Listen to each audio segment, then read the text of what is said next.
Welcome to the Beyond the Diagnosis podcast. I'm your host, Dr. Kylie Burton. If you have been told that your blood work is normal, yet you feel awful, well, this is the place for you, because whether you have a diagnosis or not, I'm going to teach you how to turn those normal labs into real answers, healing, and hope. So grab your blood work. Come join me. Here we go. Welcome to the Beyond the Diagnosis podcast. I'm your host, Dr. Kylie Burton.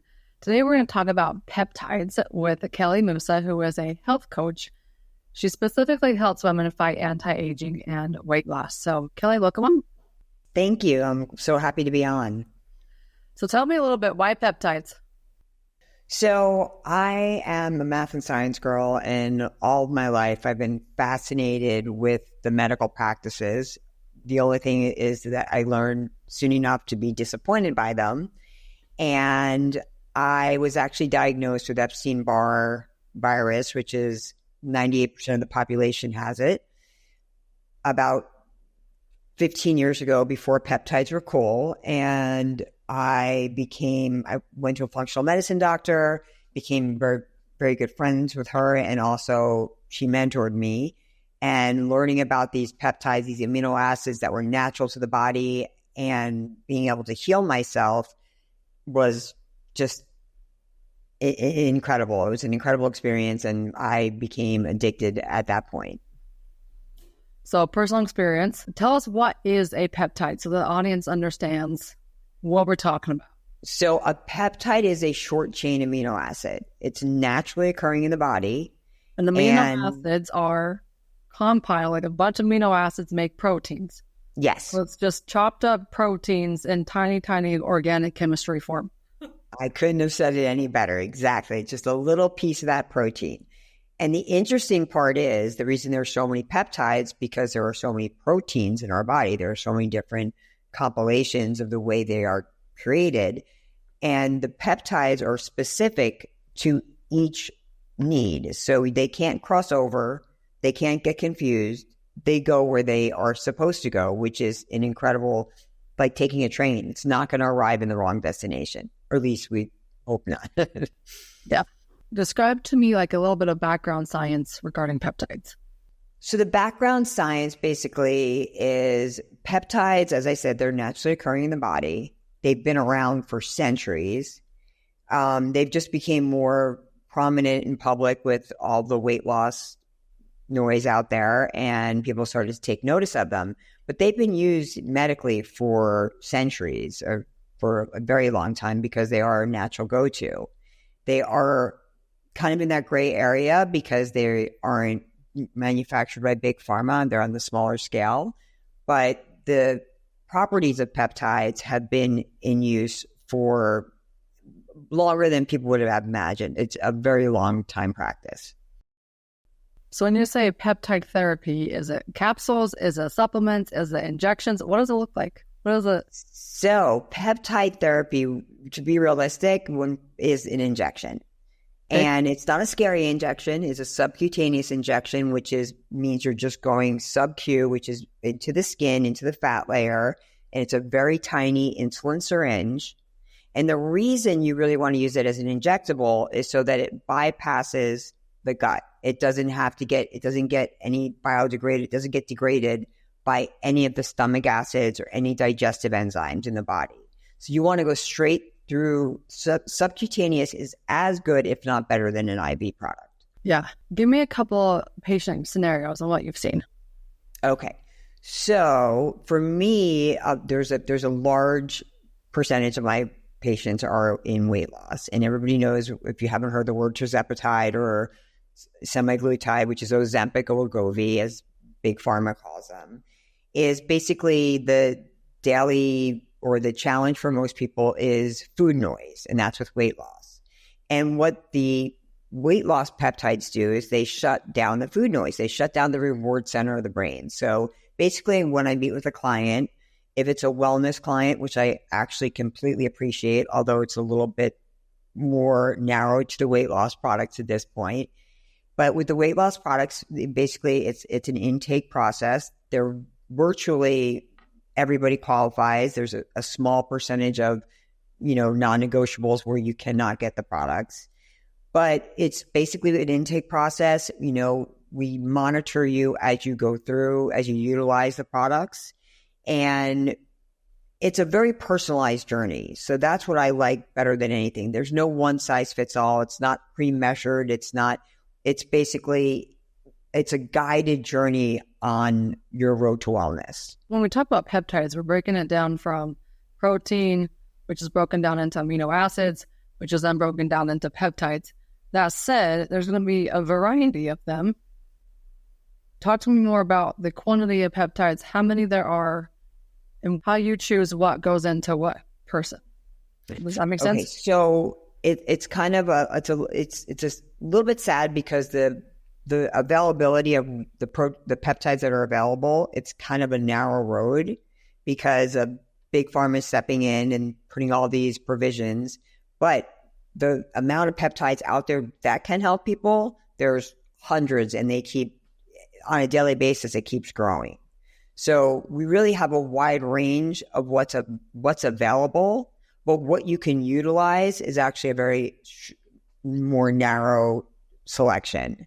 So for me, basically there's wellness and anti-aging, which you're looking at products like NAD or a product like BPC, anything anti-inflammatory, NAD, as we know, or you don't know, but maybe some people know. NAD is natural to the body. Once again, it's basically part of our energy cycle, big part of the mitochondrial process, which is the cellular process, cellular turnover.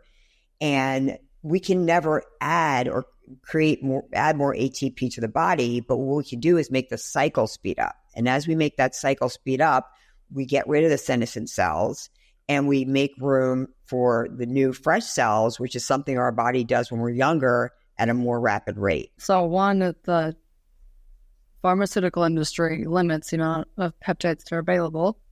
Did I understand that right? Yes. Two, they're approaching the cellular component. Exactly. Which mitochondria would be inside the cells, and mitochondria are responsible for producing ATP. If you fly back to your high school biology days and you remember that cell that we had to create out of foam, and you think, the mitochondria looked like a bean with lines in it, and we were assumed to believe that mitochondria, there were only one that exists inside the cell. Very wrong. Good point. There are thousands of mitochondria in every single cell in your body. And to think that our bodies have that many mitochondria kind of makes them really, really important. Super important. And it's kind of interesting because and we change daily, hourly, on the minute of how our bodies are, the mitochondria and how they're functioning. So like when we take a snapshot of blood work, that's like one moment. So it's kind of interesting because I've been part of studies where we've done blood work throughout a full day, like a 12-hour period of just testing for certain differentials. And it's amazing how the body processes it and what transpires just in a matter of an hour of change in our body. And that's all through mitochondrial function. Okay, give me some stories. Tell me some stories of some patients that you've seen. So one of the best stories is my own because, of course, I would, being an Epstein-Barr virus, I'm in remission at this point, and basically taking hold of my own journey. So I healed myself with, which at that time was a significant peptide called thymosin alpha. Thymosin alpha is really good for the immune system. And there was a time during COVID that it came out that it could prevent COVID. And at that point, it also got pulled. So my journey consisted of basically healing my own self. And let's pause really quick because COVID is supposedly a virus. Epstein-Barr is a virus. Wait.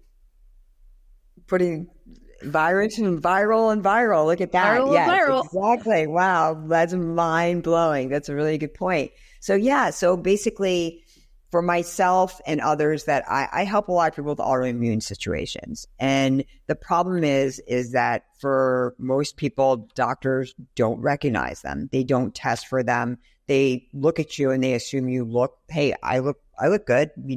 What could be wrong with me? But the truth of the matter is these autoimmune diseases are silent.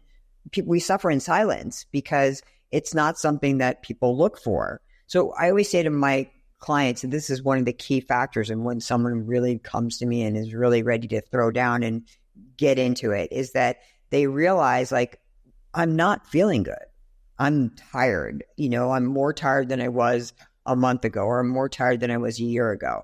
And you can write it off for, I'm going through perimenopause or menopause, hormonal changes. But a lot of time there's an underlying issue. And that's when all of this comes into play, where we really start looking at it's based on blood levels. Of course, we like to look at the inflammatory response and things like that, the sears, and just kind of taking a snapshot and then addressing things one at a time and making sure we get that under control before we move on to the next product. When you labeled the specific peptide, I can't remember, thymine or something like that, is that how it works? Like each peptide is designed in the body naturally to do specific tasks? Exactly. Okay. So with that being said, it follows that pathway. And what happens is when we suffer like inflammation, we suffer a virus, we suffer trauma even, it depletes our bodies of these products, and which are peptides. It depletes our bodies of many things, but peptides are the primary source of everything that's in the body, because we are a walking combination of peptides. True. Okay, one more story. Okay, one more story. So weight loss. Weight loss is incredible to me because it's not just about the aesthetic. Because when you're overweight, there's also that interior fat that surrounds the organs. And that fat is actually more dangerous than looking at your cholesterol. All of that comes together. But, the visceral fat, which is that interior fat, is super. It makes our organs not function in the right capacity. It moves things around. If you think about it, when you are displacing things, it's just not a healthy setup. So for me, with weight loss, where I see a lot of people, and I've taken people from 300 pounds to a healthy weight, it's an incredible experience to see someone actually lose the food noise and then also start dealing with like how that originally crept up, on them, and moving into a functional pattern. I have a client, Sheila, and Sheila was 325 pounds. And it took us 3 years. It's not a short process by any means. If anybody's looking for a quick fix, this is a true fix.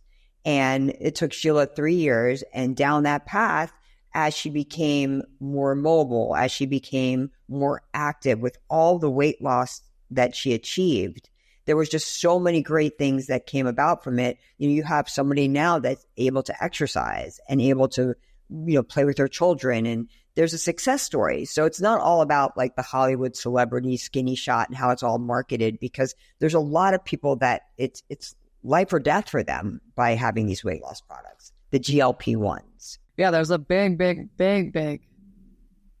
trend toward that right now. Since you've been doing it for much longer than just a trend, what have you seen that makes this last versus just become a trend and fade away? So I see the progression that because of how it works with the reward center of the brain, they're looking at it now for addiction, for like drug addiction. And that's a huge thing, because that's a huge, obesity is an epidemic, drug addiction is an epidemic. We have all these epidemics going on. And, Big Pharma wants to fix you when you're sick. They don't even want to fix you when you're sick. They want to put a Band-Aid on you and mask your symptoms. And this is preventative medicine. And if we could, see that future of possibly saving people from drug addiction and having them find that calmness in their brain through this reward system of a GLP-1, I think that's phenomenal. Pretty cool. Okay, Kelly, where can they go to learn more about you and peptides? So if you want to follow me on Instagram, I'm just JUS Kelly, Kelli Wellness, and there's always some good information there. And of course, there's always my website, which is peptidesfirst.com.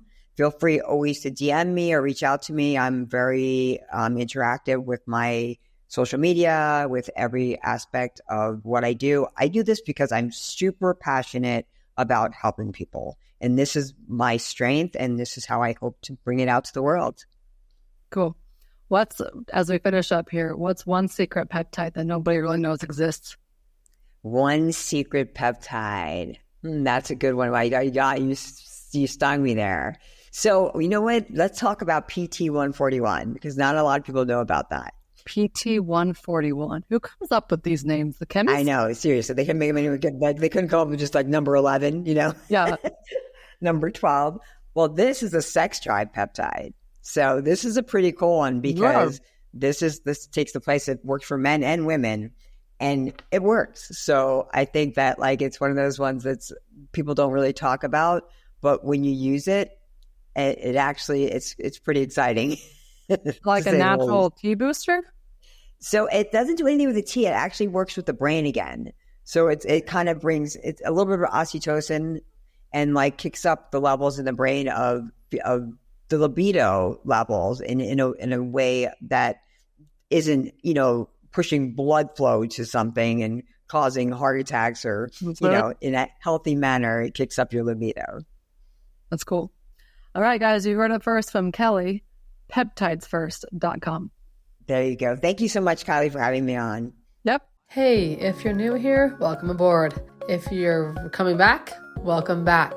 I'm coming back as well. In fact, we're going to have new episodes every Wednesday right here on the Beyond the Diagnosis podcast. If you love what you just listened to and love what you've been listening to, I would be honored to have you leave a review. Leave it on the place where you listen to your podcast so that way more people can find this podcast and get answers from their blood work as well.